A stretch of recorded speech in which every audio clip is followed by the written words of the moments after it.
की सरपंचावर दमदाटी करण्याचा गुन्हा दाखल गाव गुंडांचा बंदोबस्त गाव गुंडांचा बंदोबस्त पोलीस संरक्षण मिळण्याबाबत सौ दीपालीताई प्रवीण फरगडे, लोकनियुक्त सरपंच सौ दीपालीताई फरगडे यांनी उपविभागीय पोलीस अधिकारी कार्यालयात अर्ज दिला आहे की मी मौजे भैरवनाथ, तालुका श्रीरामपूर, जिल्हा अहमदनगर येथील लोकनियुक्त बिनविरोध सरपंच आहे. गावातील काही गुंड प्रवृत्ती प्रत्येक मासिक मीटिंगमध्ये तसेच ग्रामसभेच्या वेळी ग्रामपंचायत मला, सदस्यांना आणि ग्रामस्थांना दमदाटी करण्याचा प्रयत्न करतात.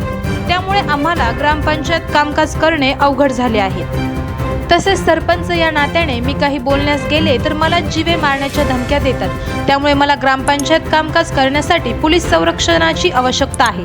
तरी मला पोलीस संरक्षण मिळावे ही विनंती यावेळी करण्यात आली. तसेच बीड जिल्ह्यातील केज तालुक्यातील सरपंच संतोष देशमुख यांच्या मारेकऱ्यांना फाशीची शिक्षा देण्याबाबत यावेळी निवेदन देण्यात आले. बीड जिल्ह्यातील केज तालुक्यातील सरपंच संतोष देशमुख आणि त्यांचे भाऊ धारूरहून केजच्या दिशेने जात असताना अनोळखी इसमांनी त्यांना गाडी आडवी लावून सरपंचांना मारहाण केली. त्यानंतर त्यांचे अपहरण करण्यात आले. दरम्यान या घटनेनंतर सरपंच यांचा मृतदेह आढळला. सरपंच हे गावातील प्रथम नागरिक असून त्यांच्या बाबतीत अशा घटना घडत असतील तर सरपंचांना ग्रामपंचायत कामकाज चालवणे अवघड होऊन जाईल. त्यामुळे मोठ्या ग्रामपंचायतीच्या सरपंचांना पोलीस संरक्षण देणे गरजेचे आहे. तरी बीड जिल्ह्यातील केज तालुक्यातील सरपंच संतोष देशमुख यांच्या मारेकऱ्यांची केस फास्ट ट्रॅक कोर्टात चालवली जाऊन त्यांना फाशीची शिक्षा झालीच पाहिजे अशी सर्व अहिल्यानगर जिल्ह्यातील सर्व सरपंचांची मागणी असून याची दखल आपण घ्यावी, अन्यथा संपूर्ण जिल्ह्यात आंदोलन उभे केले जाईल. होणाऱ्या सर्व परिणामाची जबाबदारी प्रशासनाची असेल. यावेळी असे निवेदन देण्यात आले. आवाज जनतेचा न्यूजसाठी प्रतिनिधी दर्शन बारसे. आज या ठिकाणी आपण अप्पर पोलीस अधीक्षकांकडे निवेदन देण्यासाठी या ठिकाणी आलेलो होतो. बीडचे सरपंच त्यांच्यावर जी घटना घडली तसंच दुर्दैवाने अशी घटना कुठल्याही सरपंचावर भविष्यात घडू नये म्हणून आपण या ठिकाणी निवेदन दिलेलं आहे. त्याचप्रमाणे आमच्या भैरवनाथ नगर ग्रामपंचायत मध्ये पण अशी घटना लोकांनी घडवू पाहण्याचा विचार लोकांचा चालू आहे. थोडक्यात असे गावगुंड आहेत की जे ग्रामपंचायत सदस्य म्हणून पण तिथं कार्यरत आहे. गेल्या 1.5 वर्षापासून ते दर मीटिंगला म्हणा किंवा ग्रामसभेत गोंधळ घालून सरकारी कामकाजात अडथळे निर्माण करत आहेत. म्हणून आम्ही त्यांची तक्रार देखील नोंदवलेली आहे.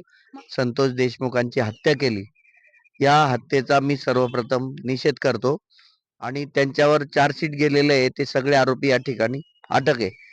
परंतु या सगळ्या आरोपींना फाशीची शिक्षा व्हावी या दृष्टीने आपण या ठिकाणी सगळेजण निवेदन द्यायला या ठिकाणी आलेलो आहे. संतोष देशमुख एक सरपंच होते आणि त्या दृष्टीने आपण त्या संतोष देशमुखांना समर्थन देण्यासाठी त्यांचं बलिदान व्यर्थ जाऊ नये, या गुंडगिरीच्या विरोधात दिलेलं बलिदान हे व्यर्थ जाऊ नये यासाठी आपण या ठिकाणी निवेदन द्यायला आलेलो आहे.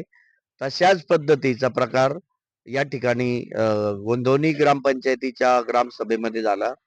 कुठला तरी ग्रामपंचायत सदस्य त्या ठिकाणी दारू पिऊन मीटिंग मध्ये धिंगाणा घालतो आणि त्या मीटिंग मध्ये अडचणी निर्माण करतो. त्या ठिकाणी ग्रामसेवकाची नीट बोलत नाही. तर अशा पद्धतीची गुंडगिरी ग्रामपंचायतच्या बैठकांमध्ये नेहमी चालू होते.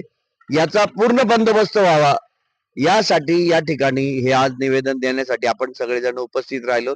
आतमध्ये डीवायएसपींना आम्ही त्या संदर्भामध्ये तुम्ही ताबडतोब त्या दारू पिऊन धिंगाणा घालणाऱ्या ग्रामपंचायत सदस्यावर कारवाई करा अशी या ठिकाणी आम्ही आतमध्ये मागणी केली. साहेबांनी पण ती मागणी मान्य केलेली आहे आणि त्या ग्रामपंचायत सदस्यावर तर त्वरित कारवाई या ठिकाणी होईल असं साहेबांनी सांगितलेलं आहे. मसाजोगचे सरपंच यांची जी निर्गुण हत्या झालेली त्या आरोपींना लवकरच फाशी व्हावी यासाठी आम्ही आज अप्पर अधीक्षकांना भेटलो. तसेच आपल्या गावचे गोंदवणी गावचे लोकनियुक्त सरपंच फरगडेताई यांना काही 4-5 दिवसापूर्वी काही सदस्यांनी दारू पिऊन येऊन त्यांना तिथे दमदाटी केली त्या सभेमध्ये आणि असा प्रकार 4-5 दिवस घडून सुद्धा त्याच्यावर काही कारवाई नाही झाली. म्हणून आज येथील रामपूरचे अप्पर अधीक्षक गुलबर्गे साहेब यांना आम्ही सर्व पक्षाच्या वतीने इथं त्यांना निवेदन देण्यासाठी आलो होतो. साहेबांना सांगितलं की जर एका लेडीज सरपंचाला जर अशी घटना होत आहे तर 4-5 दिवस उलटून गेलेले मग तरी त्या आरोपीला तुम्ही अटक केली नाही, त्याच्यावर कोणती कारवाई केली नाही, त्याला पोलीस स्टेशनला बोलवलं नाही, हे म्हणजे ही एवढी मोठी घटना घडून सुद्धा महाराष्ट्रामध्ये एवढी मोठी संतोष देशमुखची घटना झालेली, मग तुम्ही परत दुसरा संतोष देशमुख होण्याची वाट बघत आहे का? असा माझा पोलीस प्रशासन सवाल आहे. म्हणून आज साहेबांना आम्ही निवेदन दिलं का जर यांच्यावर जर कारवाई नाही झाली लवकर बोलून तर आम्ही तीव्र स्वरूपाचं आंदोलन सर्व पक्षाच्या वतीने सर्व आंदोलन छेडू असं आम्ही साहेबांना सांगितलेलं आहे. साहेबांनी आम्हाला एक आश्वासन दिलं का लवकरच त्याला बोलून आम्ही कारवाई करू असं माहिती दिलेली आहे आणि आपल्या चॅनलला आम्ही माहिती देतो आहे. अपर पोलीस अधीक्षक यांना सर्व पक्षाच्या वतीने व श्रीरामपूर तालुक्यातील सर्व सरपंचांच्या वतीने पोलीस प्रशासनाला निवेदन देऊन मागणी केली की बीड जिल्ह्यात संतोष देशमुख या सरपंचाची जी हत्या झाली त्याच्यातील एक आरोपी अजून मोकाट फिरत आहे. त्या आरोपीला त्वरित अटक करावं व तसेच त्या गुन्ह्यातील सर्व आरोपींना फाशीची शिक्षा व्हावी असं या ठिकाणी निवेदन देण्यात आलं. तसंच भैरवनाथ नगरचे जे सरपंच आहे गेल्या 5-6 दिवसापूर्वी त्यांना देखील त्या ठिकाणी ग्रामसभेमध्ये काही त्या भागातील काही लोकांनी विनाकारण त्यांना दमदाटी करून त्यांना त्रास देण्याचा प्रयत्न केला व त्यांना देखील जीव मारण्याची धमकी दिली. तर या घटनेचा प्रथमतः मी जाहीर निषेध करतो व या भैरवनाथ ग्रामपंचायतीच्या सरपंचांना जे गावगुंडांनी त्रास दिला त्यांच्यावर पोलिसांनी त्वरित कारवाई करावी. तसेच आपल्या महिला सरपंचांना ज्या परगडेताई आहे यांना पोलीस संरक्षण देण्यात यावं. तसंच जेव्हा कधी पण भैरवनाथ नगरची मानसिक मीटिंग राहील व किंवा ग्रामसभा राहील त्यावेळेस पोलीस बंदोबस्त देण्यात यावं अशी मी आपल्या चॅनलच्या द्वारे मागणी करतो. थांबतो. जय हिंद, जय महाराष्ट्र. संतोष देशमुख यांची जी हत्या झाली, जी राजकीय गावगुंडांनी हत्या केली, त्याच्यातले काही आरोपी अजून शिक्षा व्हायचे राहिलेत. त्या आरोपीचं त्या ठिकाणी त्याला त्वरित अटक करावी या मागणीसाठी आम्ही इथं आलेलो आहे. तसेच गावागावामध्ये देखील राजकीय गुंड आहेत. ते राजकीय गुंड कुठल्याही थराला जाऊन सरपंचाला बदनाम करण्यासाठी प्रयत्न करत असतात.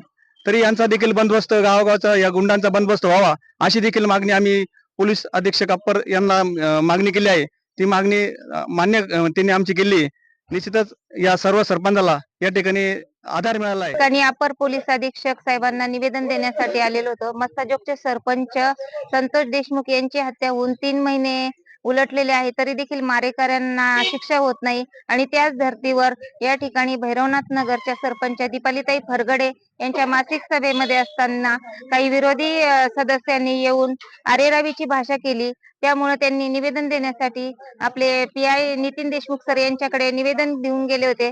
तर त्यांनी तात्काळ कारवाई देखील त्या ठिकाणी केलेली नाहीये. तुमची काही अडचण असेल तर तुम्ही नगर ऑफिसला जा असं सांगण्यात आलं.